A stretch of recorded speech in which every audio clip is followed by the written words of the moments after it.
This happened a couple years ago, sometime in late summer, I want to say around August. My husband, who everyone calls Skeeter, and I had just packed up our lives in busy, chaotic Los Angeles and moved to a teeny tiny town somewhere in Nevada. I'm not going to name it outright, but I'll say this: the population doesn't even crack 900. We made the move after our son was born, thinking a slower pace, cheaper living, and the fresh air would be perfect for raising a baby.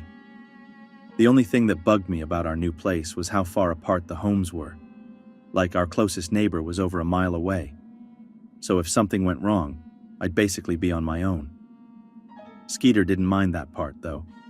He's always liked his space and the quiet. Anyway, this one night, it was a warm Friday around 11 p.m., and he was out working a late security shift at a local bank. Our baby, Julius, was just a few weeks old and going through that fun, colicky stage where nothing calms them down. He'd been screaming non-stop, and nothing I did was working. I remembered how car rides usually chilled him out, so I figured a walk might help, even though Skeeter had the car. We've got 2 dogs, Titus, a big German shepherd who's super loyal, and Dasha, a fluffy little Maltese who thinks she's twice her size. Both of them are insanely protective, especially when it comes to me and the baby. So even though it was pitch black outside in the middle of nowhere, I felt okay stepping out with them. I got Julius strapped to my chest, clipped the dog's leashes on, and made sure I had my phone and keys before heading down the trail behind our house. It's a dirt path that snakes through a patch of trees and usually takes about 10 minutes to walk through. I wasn't too worried. Growing up near Topanga Canyon and going camping all the time kind of made me comfortable with nature at night. As expected, a few minutes into the walk, Julius finally quieted down, and the dogs started to relax too. I thought we were in the clear. But then, just as we were nearing the line of fir trees up ahead, both dogs suddenly froze. Their bodies stiffened, and they were staring off into the tall grass to the right of the path. I tried to gently tug them forward, thinking maybe it was a rabbit or something, but Dasha's fur was puffed up, and Titus started growling low in his throat. Now, he's usually the chill one, so hearing him growl made my stomach drop. At that point, I was totally creeped out. I had no clue what could be lurking out there, and with a baby strapped to me and nothing to defend myself, I wasn't about to stick around to find out. I turned us around and started heading back the way we came, just trying to make it home. But of course, that's when things got worse.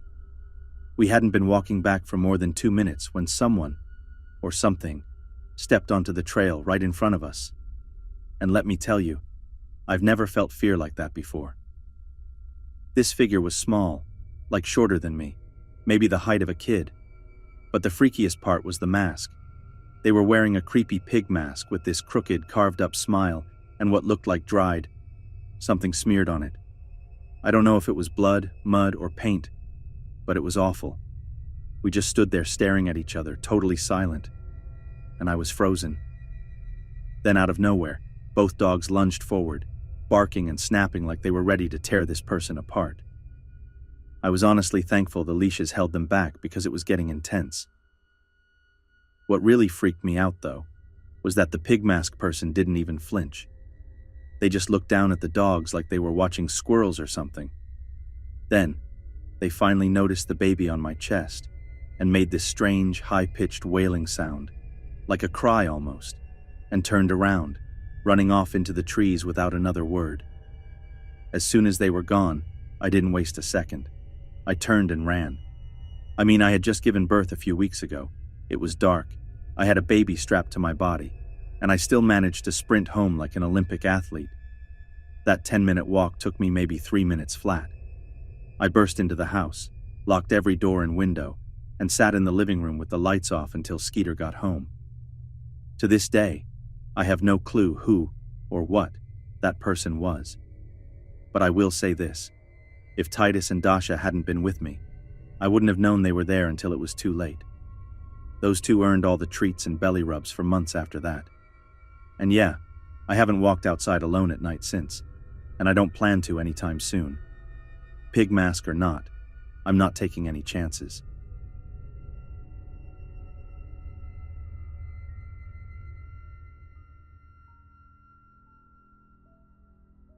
This happened when I was 19, during that phase when you feel like nothing in the world can touch you. My cousin had offered me a job helping out with our uncle's glass installation company. You know, the kind that handles those huge glass panes on tall buildings. The job was in Destin, Florida, which meant I had to leave my hometown in Tampa for a bit. But before heading there, I figured I'd swing by Russellville, Alabama, to hang out with some family, and then tag along with my cousin down to Destin together.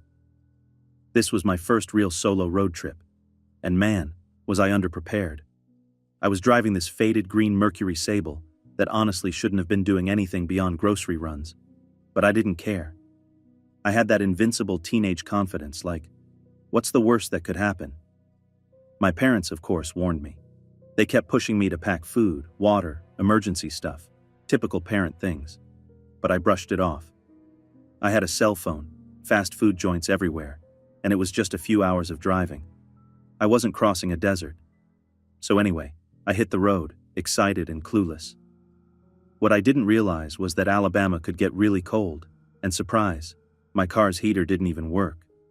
I didn't even know it was broken since, Florida kid. Still, I figured the chill was helping me stay awake since I was exhausted from all the stops I made. Eventually, I left the interstate and started navigating these weirdly numbered rural roads that didn't have normal names. The GPS situation back then was sketchy. I was using printed MapQuest directions, which basically meant one wrong turn, and I'd be out in the boonies with no clue how to recover. By this point, I was starving. I kept thinking about how my parents told me to bring snacks. And yeah, I was really starting to regret ignoring them. I didn't want to risk getting lost by driving too far off my route looking for food, so I was praying something would just pop up along the road. Sure enough, I spotted this rundown little country store with a flickering light above the sign that just said grocery in faded letters. It looked sketchy, honestly. Most of the interior lights were off, but the place didn't look totally closed. I figured I'd try my luck. Maybe they were just one of those old-school places that stay open late. I parked and walked up to the front door. As I reached for the handle, I swore I saw someone move inside, like a shadow at the end of one of the aisles. The door was unlocked, which surprised me. I pushed it open and called out, "Hello?" No answer. I called out again, saying something like, "Hey, I saw someone inside. Was hoping to grab a snack real quick." Still no response. The store smelled weird too, like meat that had been sitting out too long. But I was desperate for food, so I stepped farther inside, trying to see if someone would pop out. Then out of nowhere, this guy appeared from the back. Not the old man I expected, but a guy who looked like he was maybe in his early 30s. He had this big, polite smile plastered on his face, but the weirdest part? His eyes didn't match his smile. He just stared at me without blinking, his face frozen except for that smile. I remember thinking it looked like someone wearing a human mask. It just didn't feel right. He said something like, "Oh hey, sorry, we were just about to close. What can I get you?" I told him I'd been driving up from Florida and was just looking for some snacks, maybe chips and a soda. He nodded and said they had plenty, then locked the front door behind me. Said it was to stop anyone else from coming in while he was helping me. That made my stomach turn a little, but I didn't want to be rude. He then said, "Follow me," and started walking toward the back of the store, past the shelves, toward those plastic curtains you usually see in warehouses or meat sections. As he pulled one aside, he looked over both shoulders like he was checking to see if anyone was watching us. At this point, I'm getting serious nope vibes. I glanced to the side and noticed a rack of chips I hadn't seen before. I told him, "Actually, I'll just grab one of these if that's cool." He didn't seem happy about that. He tried convincing me the good stuff was in the back, and I should check it out. Meanwhile, I noticed the buzzing, flies circling above a meat cooler, and the packages looked like they'd been sitting there for way too long. That was it for me. I faked checking my pockets and said, "Oh man, I think I left my wallet in the car. I'll be right back." I spun around and headed for the front. As soon as I hit the door, I twisted that lock like my life depended on it. When I finally yanked the door open and turned to look back, the guy was gone. I didn't wait to see where he went. I jumped in my car, floored it out of that parking lot, and didn't stop until I was in my cousin's driveway.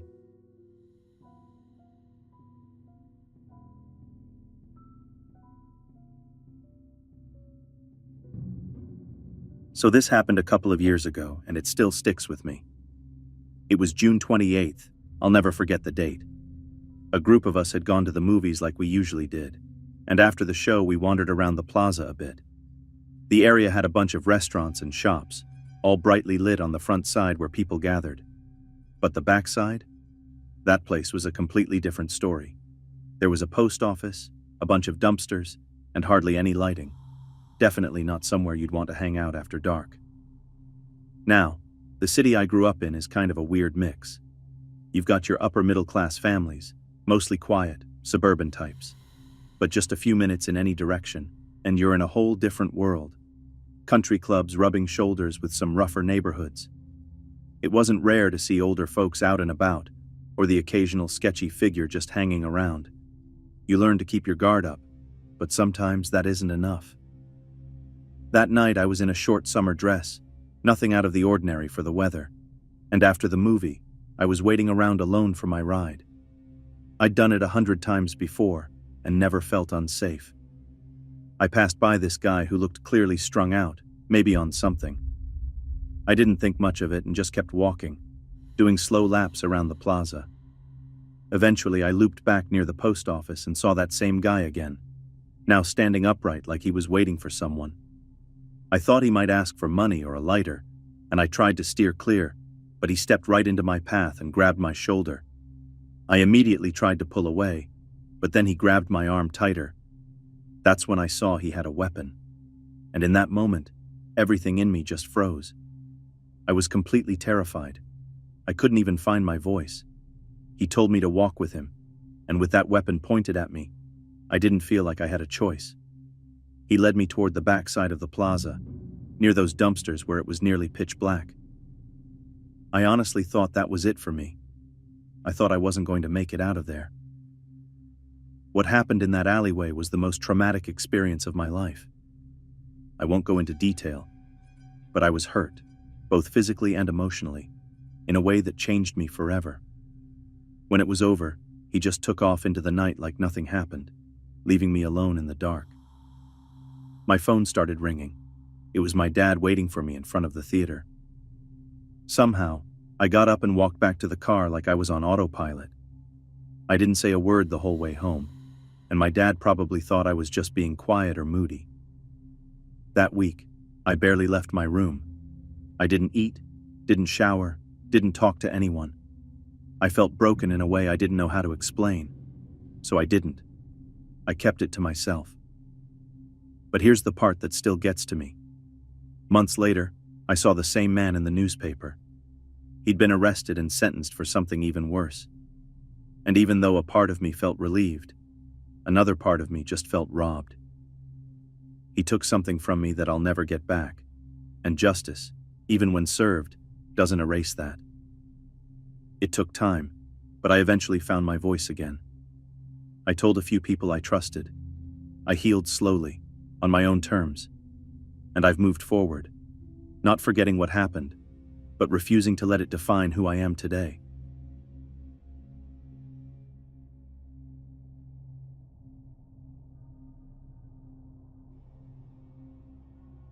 I live in one of those small towns where not much ever happens.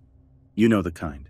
Quiet streets, lots of older folks, families walking their dogs, and the most drama you'll hear about is someone trying to rob a gas station. And even that's rare because both stations are basically next door to the police department. Growing up, I was always pretty cautious, partly because my mom was super protective, and partly because I've got schizoaffective disorder. That means I deal with hallucinations now and then, which makes it tough sometimes to tell what's real and what's not. But what happened this one night? I know without a doubt it really happened. So it started around 8 p.m. when my friend and I decided to hang out. We pooled together about $25 and figured we'd hit the grocery store for snacks. But by the time we got close, we realized the place had just closed. No big deal. We turned around and decided to go to the gas station instead. As we were walking near the courthouse, I noticed a guy sitting off to the side, scrolling on his phone, kind of angled toward us. He looked like he was in his 20s, and for a second, we joked that he was probably about to post us on Snapchat or something because we looked kind of unique. My friend had on punk gear, and I was wearing flowy harem pants and a button-up. We definitely weren't blending in, and it's not uncommon around here for younger people to poke fun like that. We didn't think much of it, and looped around the courthouse just to avoid any awkward run-ins, then made our way to the gas station. When we passed back near where he was, I saw he was still sitting there, phone in hand. Again, nothing that screamed danger, just weird vibes. We grabbed some snacks, and while we were leaving and walking past the laundromat nearby, I noticed something that made my stomach twist. There was a guy inside who looked just like the one we saw earlier, and right as we were about to pass the large front window, I caught him pressing his phone flat against the glass, pointed right where we were walking. That was it for me. I grabbed my friend's arm and practically dragged us in the other direction. I had no idea why this guy seemed so focused on us, but I was absolutely not sticking around to find out. I power walked us back to the gas station, while my friend tried to brush it off like it wasn't that serious. But I wasn't about to take chances, especially when we had nothing on us to protect ourselves. The manager at the station suggested we tell the police, which honestly isn't something either of us felt great about. My friend's got a serious fear of cops, and I'm not exactly their biggest fan either. Still, the guy was now just casually sitting outside the laundromat, and I wasn't going to leave my friend alone or just hope for the best. So we went into the station next door. After a short wait, we gave them our names and explained what happened. Turns out, they'd already gotten a separate call about that same laundromat, and they were heading there anyway. When I told them how the guy had literally pressed his phone against the glass like he was filming or waiting for us to pass by, even the officers agreed it was super off. They thanked us for coming in instead of just ignoring it. We hung out near the station afterward to breathe and calm down while they went to check things out. Eventually, they told us it was okay to head home, but we still took the long way back just to be cautious. I work at the local grocery store and really hope I never see that guy again.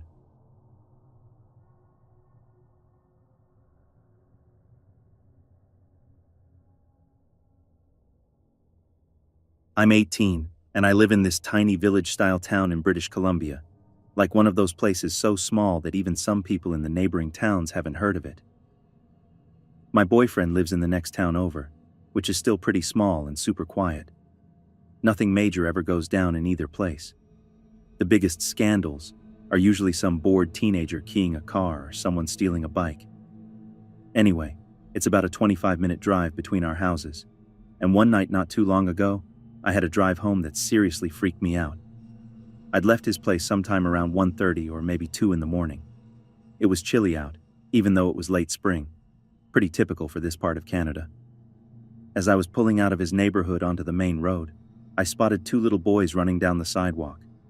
They couldn't have been older than 7 and 5, both in pajamas, no shoes, and definitely no adults around. At first I thought maybe they had snuck out for fun or something because they were climbing on benches and kind of laughing like they were playing. But then the older one caught me watching them.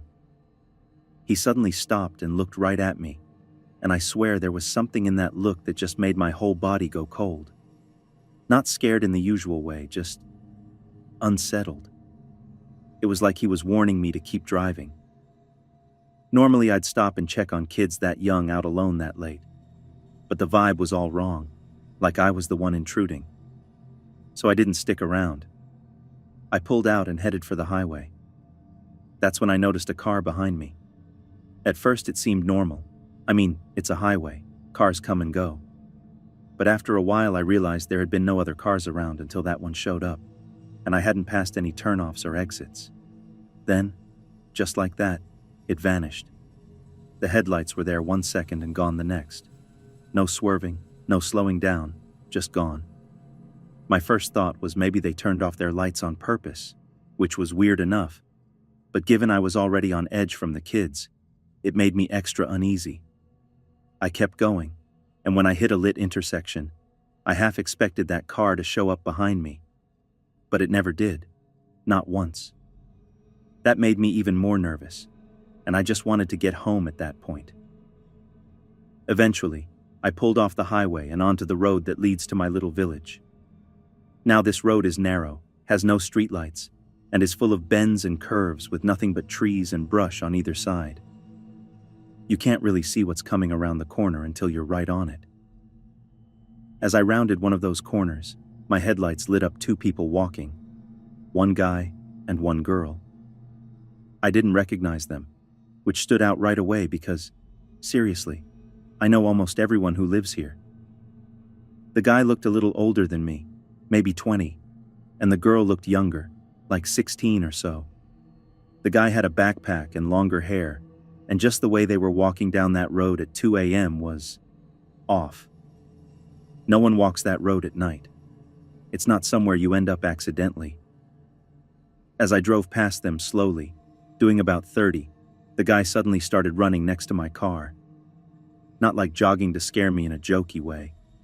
He kept pace and stared right into the window like he meant business. No smirk, no laugh. Just this dead serious look that made my skin crawl. I sped up, but I was getting close to a stop sign, so I had to slow down again. I checked my mirror, and he was still coming. I took the turn into town and didn't even care about the speed limit anymore. I was going at least double it. I didn't see anyone following me after that, but I didn't let myself relax until I pulled into my driveway. Even then, I didn't want to get out of the car. My heart was pounding, and I kept imagining he might pop out from the shadows. But I couldn't just sit there, so I jumped out and ran for the door. Just as I was unlocking it, I heard this loud crash behind me, like metal hitting pavement. I whipped around and saw a garbage can tumbling down the street, even though the wind wasn't strong enough to explain it. That was it. I darted inside, slammed the door shut, and locked it fast. Nothing else happened that night, thankfully, but the whole thing left me feeling totally shaken. I don't know what was up with those kids, or the car, or the guy running after me. But after that night, I started seeing my quiet little town a bit differently.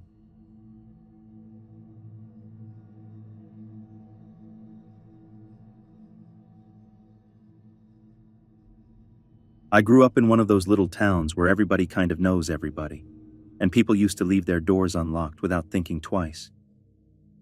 Things just felt safer back then.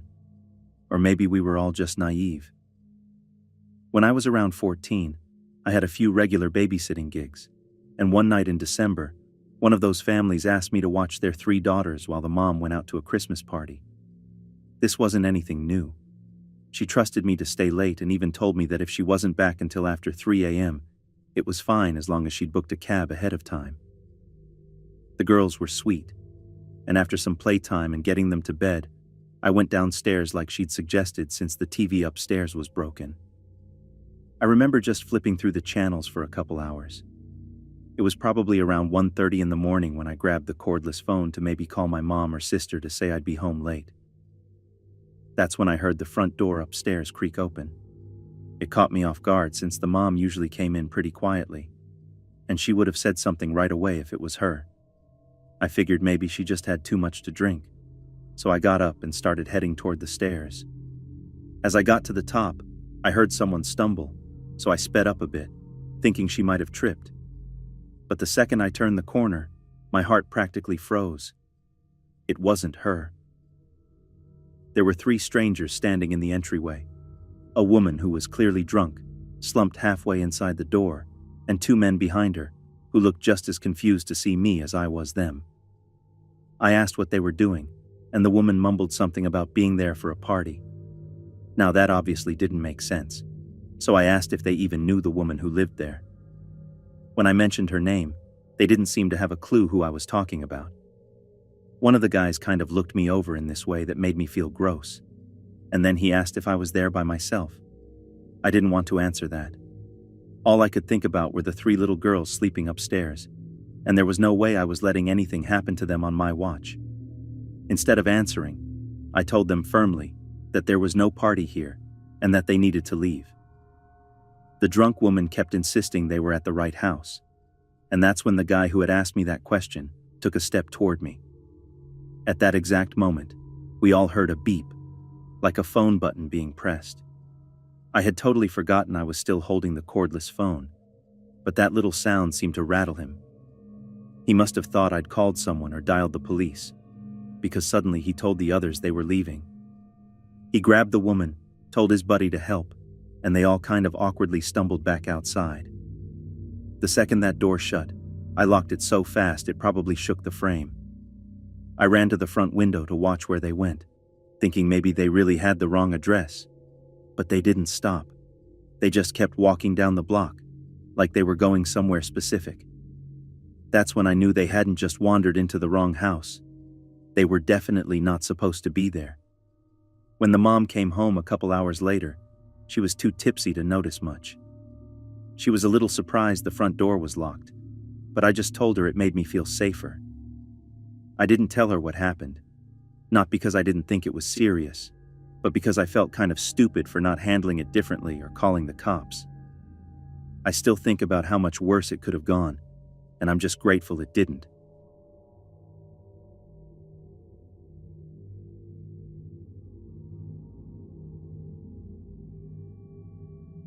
This is one of those stories that's been passed down in my family for generations. Everyone swears it's true, and honestly, the way it's always been told gives me chills every time. This happened way back in the day. We're talking pre-1950s, in this tiny little town somewhere deep in the Mexican countryside. It was one of those places where families had their own land with chickens, crops, and everything, and every house was spaced out with its own little bit of property.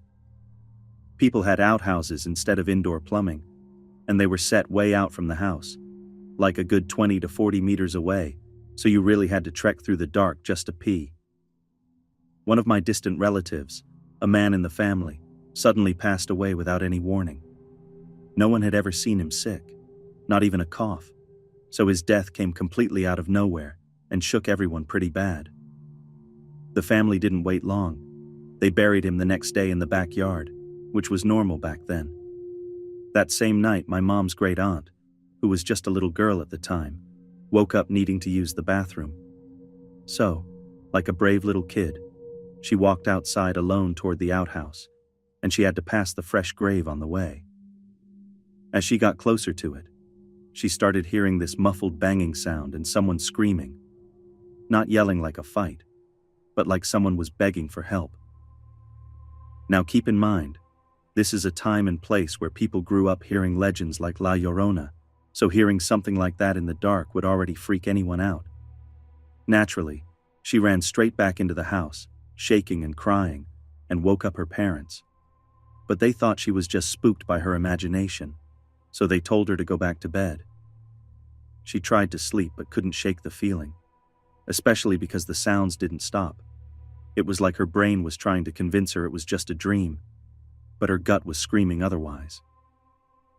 A couple of hours later, she needed to pee again, but she was still scared out of her mind, so she woke up her older sibling and asked them to go with her. They agreed without question, and they both headed out to the outhouse together. While she was inside, they both heard the same cries, that same awful wailing sound, and neither of them hesitated. They just ran, full speed, straight back to the house. This time, when they woke up their parents, the parents believed them, mostly because the older sibling confirmed it wasn't just the little one imagining things. Their dad got dressed, went down the lane to his brother's place, and woke him up. The two of them grabbed shovels and headed straight to the grave they had dug just hours before. They started digging, slowly at first, and then more frantically as the sound seemed to get clearer. When they finally reached the coffin and opened it, they were absolutely horrified by what they saw. The body, which they had laid flat on its back, was now face down, and when they rolled him over, they nearly screamed. His face, neck, and arms were covered in deep scratches, as if he'd been clawing at the inside of the coffin trying to get out. The wood inside the coffin was shredded with claw marks and dents, and it was obvious that he had been very much alive when they buried him. They think he either had some rare condition where his heart slowed down enough to make it seem like he was dead, Or maybe he had been in a coma-like state and then woke up underground. Whatever the cause, he was definitely gone by the time they opened the coffin again, likely from suffocation or a heart attack from the sheer panic. My family never talks about it casually. It's one of those things that still haunts them.